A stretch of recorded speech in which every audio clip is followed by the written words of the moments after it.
continuamos, amigos televidentes, con el Tribunal de la Tarde. Ha llegado el momento de la audiencia y como habíamos prometido en la introducción del espacio, está con nosotros ya el profesor, abogado, a él no le gusta que le digan experto, pero experto en Derecho Constitucional, Marino El Ceviz. Buenas tardes, maestro. Y en Muy muchas buenas tardes. áreas, y en muchas otras áreas del ejercicio. Muchísimas gracias. Ya yo dejé de dar clases hace mucho. Pero el título Duré de 10 profesor, años dando el clases de ti- Derecho Constitucional, pero hay que ceder a estos nuevos jus constitucionalistas. el título de profesor es eterno.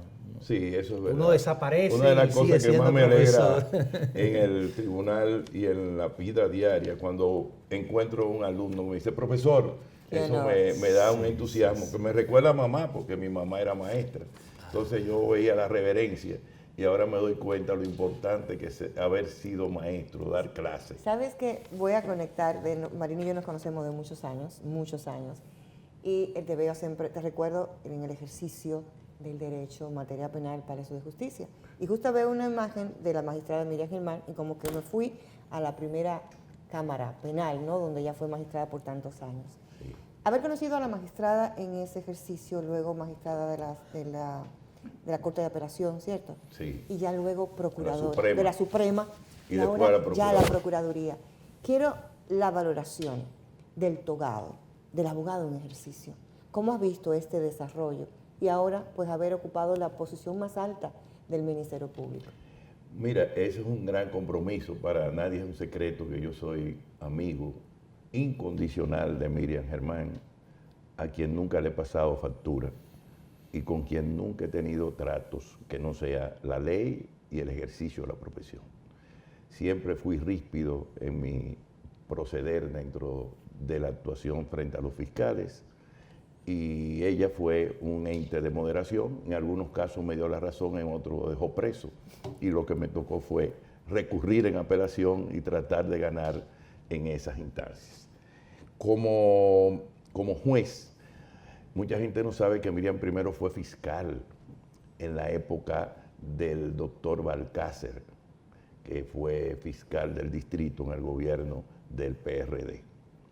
Y ahí Miriam comenzó cuando vino a la capital. Después pasó a ser juez, como bien tú recuerdas. Y el proceder de Miriam Germán siempre fue equilibrado, decente, honrado y sobre todo tratando de buscar la verdad, que ha sido el objetivo de todo funcionario público y de todo abogado que participa de las litis, no solamente en materia civil, sino también en materia penal. Fundamentalmente donde está el juego de la libertad y en materia civil donde están en juego los intereses particulares de las partes incursas en los procesos. Ya como juez hizo también su trabajo, puso líneas gruesas, claras y precisas de los niveles del debido proceso, de la tutela judicial efectiva contemplada en los artículos 68 y 69 de la Constitución, que vienen, diríamos, a enderezar la mayoría de los procesos en materia penal, por ejemplo, porque anteriormente nuestro sistema mixto era muy proclive a la arbitrariedad y ahora con la constitucionalización de los procesos, eso ha ayudado a que la libertad sea la regla y la excepción es estar preso. Aunque en los casos paradigmáticos que tenemos, la prisión ha sido la regla y la libertad ha sido la excepción, en casi todos y en todos los últimos gobiernos. Ya ahora como Procuradora General de la República, pues ella tiene una labor más que diríamos, de dirección general, que ha sido también contaminada con el tema del manejo de las cárceles. Lo primero que hizo Miriam, y hay que recordarlo, fue quitarse el negocio de encima de la compra y venta de la comida en las cárceles, que eso es un negocio. Y ella hábilmente dijo, no, mire, eso es cuestión de comedores económicos, sácame eso de ahí, no quiero porcentaje. Y lo segundo, que evidentemente también ha hecho, es desligarse de las construcciones de las cárceles y ese tipo de cosas, esos presupuestos, porque ella no es ingeniero. no es arquitecto, no es electricista, y lo hizo bien. Es decir, es una persona que ha actuado con raciocinio. Ahora, en el aspecto de la política interna, ahí hay otras personas que ella delega funciones y no puede estar detrás de Juan Pérez, para no llamar un nombre específico, tampoco para evadirlo. No puede estar atrás de Jenny Berenice, ni puede estar atrás de Camacho, ni el que está de fiscal allá en la provincia, ni el que está allá en San Cristóbal, y mucho menos el de Montecristi. Esa gente se evalúan por sus dictámenes y por su desempeño. Y para eso existe un consejo del Ministerio Público que evalúa, no solamente ella, sino que también lo evalúa conjuntamente con los demás miembros que pertenecen a ese consejo. En último caso, la responsabilidad de dirección es ella, pero hay una responsabilidad compartida por un Ministerio Público que viene de una escuela del Ministerio Público que realmente ha sido un fracaso, Profesor, desde mi punto de vista. Profesor, permítame decirle profesor, ¿verdad? Te le gusta, creo que no hay diferencias ahí. Su valoración respecto a un acontecimiento histórico que se suscitó en el día de ayer o culminó, que fue la aprobación de la modificación a la Constitución, a la Carta Magna en el día de ayer en segunda lectura. La Asamblea Revisora dio por concluidas las secciones que trajeron como resultado, valga la redundancia, la aprobación de estas modificaciones. En sentido general, en primer orden, la valoración suya a este proceso de modificación. Habemos Constitución. Bueno, ya tenemos, ¿no? ¿Verdad? Como dijeron los españoles en 1821, por ahí, viva la Pepa, la Constitución. Bueno, la Constitución de la República es un estatuto político. Y me recuerdo a mi profesor Sánchez Sanjay, Augusto Sánchez Sanjay, porque lo tengo que recordar para siempre por buen profesor y buen maestro que fue. Las constituciones son el resultado de un pacto político y social de los pueblos para que a su vez rijan el acontecer nacional. Pacto social y político de los pueblos para que rijan democráticamente el acontecer nacional. En esta Constitución ha habido lo que yo llamo un episodio. ¿Y por qué yo le llamo que esta reforma ha sido una reforma que tiene que ver con un episodio? Porque dentro de esos cambios constitucionales se han dado también otros cambios que se están operando dentro del país políticamente, como es los cambios tributarios o la reforma fiscal, como es los cambios en el manejo de la relación político-laboral, que son los cambios institucionales que se están tratando de hacer en el salario, en las ventajas que tiene el trabajador y lo que siempre se ha peleado en los últimos 10 años, que es el tema de las vacaciones y la cesantía de los trabajadores. El país tiene otros tipos de cosas que han acontecido, como por ejemplo la seguridad social que no existía al momento de la cesantía. Entonces, es un punto de negociación que debe ser todavía discutido. Y también el tema del salario, porque si estamos aumentando ahora los impuestos, pues tiene que aumentar los salarios, porque ¿con qué va a vivir la gente? Un 18% para una serie de actividades particulares de la gente, de los trabajadores. Entonces también debe ir como un 20% acompañado del salario mínimo y de los salarios de toda la clase media, que va a tener que pagar ahora más impuestos, hasta en la comida, en el transporte, etcétera. Para transportar la comida va a haber que pagar casi un 36% del que la pone, del que la lleva y del que la sirve. Entonces, para usted ir a un restaurante tiene que pagar ahora un poco más, sí, y eso le va a subir también en lo que usted come y deje de tomar. Pero también para usted vivir en su casa va a tener que pagar un 18% por encima de lo que se pagaba antes. En fin, hay una serie de cosas, que esos son los pactos sociales. Porque la Constitución no solamente decir, bueno, no hay reelección. Por ejemplo, desde el punto de vista político, el presidente Luis Abinader ha dado un gran mensaje. No quiero seguir en el poder. No obstante tener una gran mayoría. Contrario a Pedro Santa Anna, que se perpetuó en el poder, incluso vendió la República y la anexó a España, Abinader, con la mayoría que tiene, no quiso ejercer esa mayoría para prorrogarse en el poder. Contrario al presidente Balaguer, que no quería la reelección, pero cuando se la ponían en la mano, decía, venga, no soy yo, es el pueblo que lo pide. Instrumento del destino. Es decir, yo soy un instrumento del destino. Esa fue la palabra que él utilizó.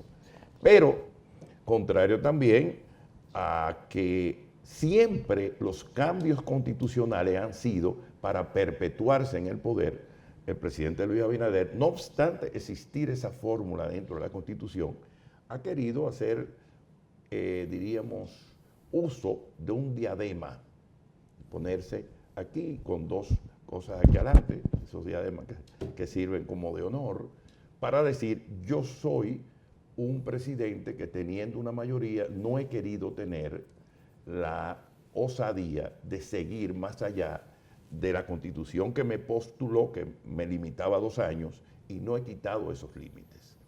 ¿Cuál es la crítica que yo como ciudadano he hecho y como estudioso del derecho? Que si el presidente se automutila, conforme a lo que dice la Constitución, por 2 periodos, ¿por qué los síndicos, los regidores, los municipios, los alcaldes, los directores y los vocales no tienen esa misma función de limitarse en el poder por 2 periodos consecutivos y no más? Y evitamos el caciquismo. O sea, hacer como radiar eso, a hacer una extensión A otros todos cargos los políticos. a todos los cargos, demás cargos electivos. Claro, porque eso le daría más posibilidad al liderazgo interno y a los jóvenes para poder postularse y llegar a cargos públicos y sacar ese caciquismo que tenemos. Hay gente ahí que tiene 30 años en la Cámara Que aspiran para y todavía siguen aspirando. Ahora que ha mencionado gente joven, fue imposible no pensar en una demarcación en La Vega, donde todo un pueblo votó por un alcalde, y ese alcalde días después es promovido a ministro. Sí. La vicealcaldesa dice, nadie votó por mí, ustedes votaron por el PRM. ¿Cuál sería, desde tu mirada, desde tu visión, la salida legal de este caso? Yo tengo 2 visiones de eso, y escúchame que te diga. Esa posición de la vicealcaldesa es incorrecta, porque ella estaba para sustituir cualquier falta de ese señor. Y si él se hubiera muerto, que no quiero que se muera, ella tenía que asumir eso, porque si se moría, yo tengo la culpa que se muera, no. Esa muerte política que se dio ese síndico, que quiso ir a la administración pública, tenía que ser sustituida por esta dama que supuestamente es de izquierda, y tuvo la oportunidad de mostrarle al pueblo vegano que ella tenía la capacidad para administrar los fondos públicos, recoger la basura y ordenar la ciudad de La Vega, la ciudad olímpica de La Vega. Así que eso fue una irresponsabilidad de ella, con todo el respeto que ella me merece, que es una gran maestra, que es de izquierda. No. Aquí la gente tiene que asumir los roles. Si fulano se fue, yo tengo la capacidad para hacerlo, porque ella le eligieron para eso. No era para que renunciara si el otro se iba. Ahora, la otra lectura. Estamos sin los elegidos. Anteriormente la Constitución le daba al presidente la posibilidad de nombrar al síndico en caso de ausencia. La Constitución lo quitó.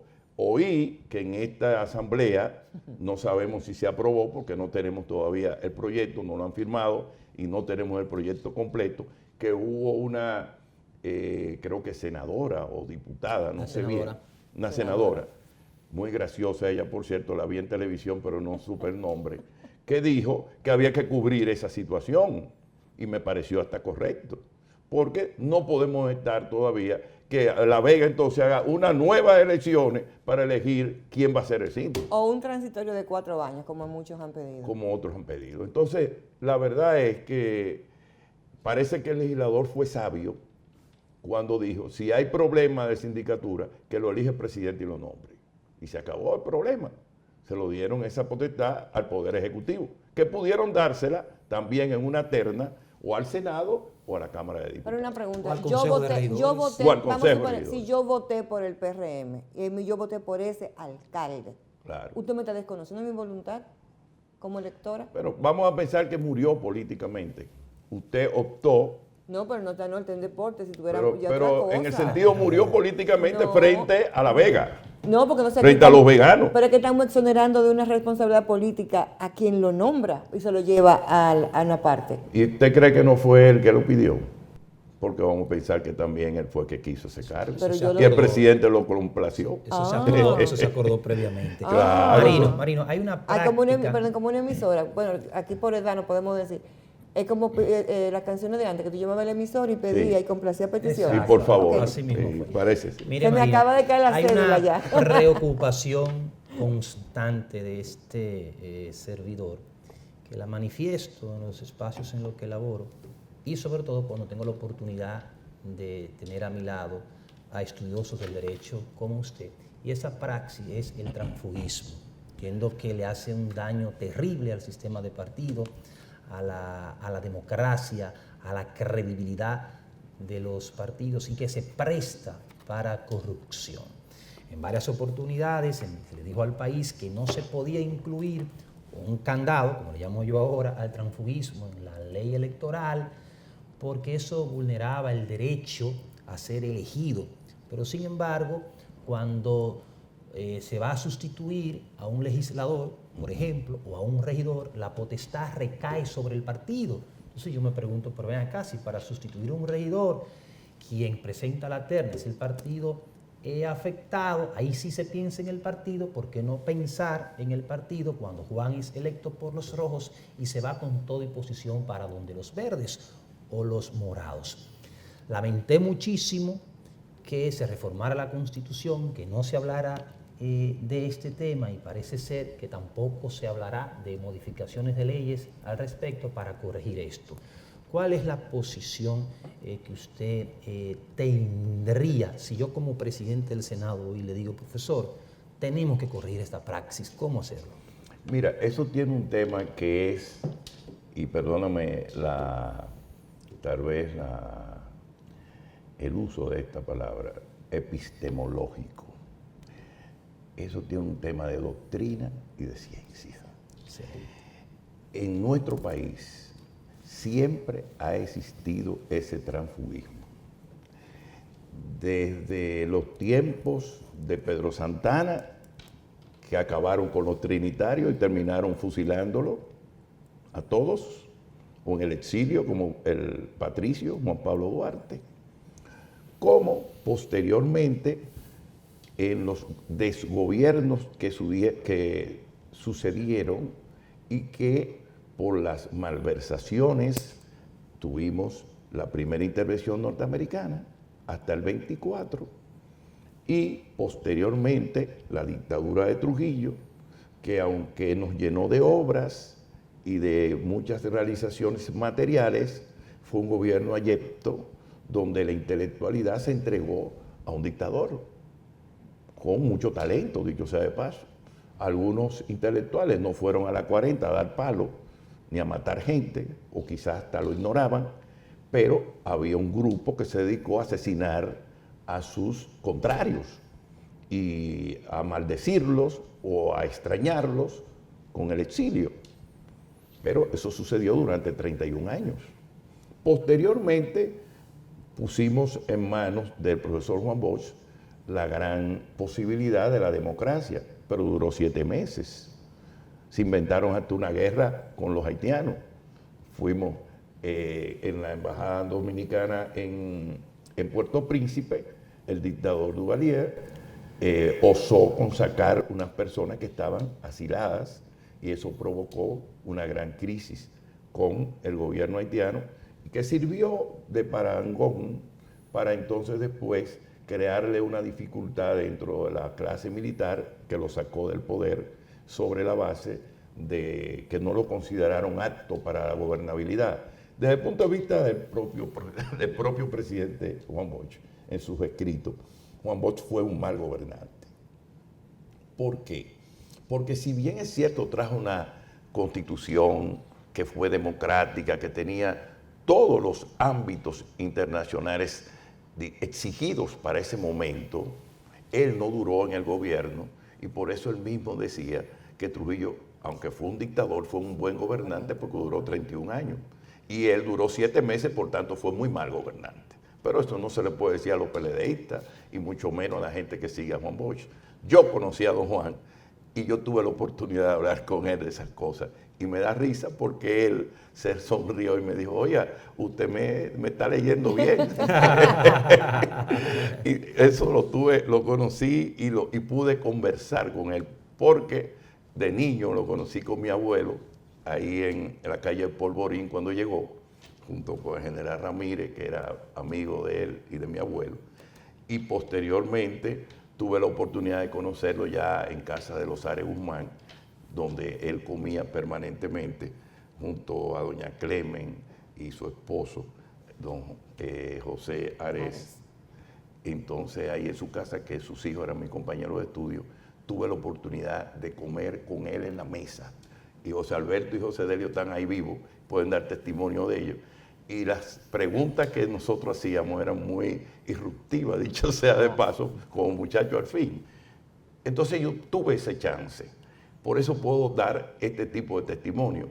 Lo que pasa también en el país es que la gente cambia de bando de acuerdo a las conveniencias y las enemistades personales. Aquí hay mucha gente y hay muchas familias que tienen sus rencillas y a veces uno es preso de esas dificultades y hay muchas venganzas y le cobran a uno ciertas declaraciones, ciertas defensas, ciertas actitudes. Y el que no lo entienda, que no se vaya al Cibao, porque ahí tampoco perdonan. Ahí cuando usted está de un lado y si no del otro. Porque familiarmente se apandillan. Se atrincheran. Entonces en política también pasa eso. Una persona que me enseñó mucho eso fue un hermano, Winton Arnold. El padre del actual el padre director de Winton y de Wellington, que era un hermano para mí. Y le agradezco mucho porque una vez, en dificultades políticas, me llevó a Moca, me llevó a dormir allá a Moca, me escondió en Moca, estuve en casa de José, un hermano de él. Lo agachó el régimen. Y me escondió allá hasta que me sacaron del país. Me llevó donde el padre Disla, al seminario, ya me tuve también escondido. Y en fin, pero él me decía, como mocano al fin, y un hombre de raya, Marino, aquí hay que estar atrincherado, o de un lado o del otro. Y él era sumamente radical en eso, con la amistad, con la fraternidad y con la lealtad. Entonces en política también eso se transmite. El tema es más profundo. Lo que pasa en los partidos políticos es que a los jóvenes no le dan chance. ¿Cuántos jóvenes hay en los comités políticos? Hay que sacar a patada a los viejos. ¿Cuántos jóvenes hay en el comité político? Es más, en el PRD llegó a decirse que llegaron los dinosaurios. Para justificarlo, para no sacarlo y sustituirlo. Ahora, ¿quiénes sacaron a Juan Bosch del PRD? Los dinosaurios. Él tuvo que irse. Se quedó con el local porque Balaguer era el presidente. Si no le hubieran quitado el local de la Independencia, donde está hoy el PLD. Eso era del PRD. Si ustedes no se recuerdan. Sí. Pero hay que decírselo a esta generación. Y don Juan tuvo que salir con una pistola en el cinto para que no le quitaran ese puesto. Igual pasó con el presidente Jacobo Magluta. Y con Atuey. Cuando tuvo que salir del PRD, atrincheraron a Ira Bolívar. Y Atuey se atrincheró con... Y Atuey le dijo, no, esto es mío. Pues yo lo compré y puse los cuartos. Claro, porque eso pasa y se atrincheran. En los partidos políticos hay que llegar a la democratización y darle más participación a la mujer y darle más participación a los jóvenes. ¿Sabe que va a ser motivo de un próximo encuentro que hablemos sobre eso, sobre los fondos de las campañas políticas? Eso es demasiado. Que ahí Eso es el gobierno central invierte demasiado dinero en los partidos políticos y ese dinero no lo reparten bien. En los partidos políticos hay una serie de gente que ha vivido de eso. Son un grupo de vividores que viven del erario público y de los tarantines de partidos políticos que han creado. que lo declararon en vez de la Junta, en el erario. En el erario público. Y Exactamente. gente que en lugar de nacimientos lo que tienen es un certificado de una designación. No, y tienen una, ¿cómo se llama? Una franquicia Tal cual. para vender. Siempre gratísimo, Bueno. gratísimo y de mucho aprendizaje compartir contigo. No, y gracias a ustedes por este momento. No se olvide que la reforma tiene también un ámbito político. El ámbito político de esta reforma fue crear un episodio. Y el episodio se creó, ya la Asamblea Nacional Revisora lo aprobó, tenemos elecciones conjuntas, tenemos que el Procurador General de la República se le va a llamar abogado nacional o abogado, vamos a ver cómo le pusieron, abogado general del Estado, algo así, y limitado sus funciones a la política judicial. Parece que se va a crear un Ministerio de Justicia, como existió últimamente en los años 63, a manos de él, que yo también conocí, gracias a Dios y a su familia, a don Hipólito Sánchez Báez, don Celito, que fue el último ministro de Justicia que nosotros tuvimos. Tenemos también la unificación, como dije, de las elecciones, pero también el cambio de nombre del procurador administrativo, abogado de la administración pública, y tenemos también el nombramiento del procurador por parte del Consejo Nacional de la Con un nuevo Magistratura, integrante. con el otro ingrediente que tiene al presidente del Tribunal Constitucional como miembro del Consejo Nacional de la Magistratura. Se conserva, claro está, el nombramiento del Procurador General Administrativo, que ahora se llama abogado de la Administración Pública, creo, si Por mal no eso, recuerdo. gracias por compartir estas sabias orientaciones jurídicas con nuestra audiencia. Ha salido usted en plena libertad de ella, con todos sus No, y gracias por permitirme hablar lo que yo quiera, Y será sin límite. pues, Mildred Charlotte y todo el equipo, hasta mañana cuando nos volvamos a encontrar aquí de 5 a 6 de la tarde por Telefuturo, Canal 23, con el Tribunal de la Tarde. Gracias.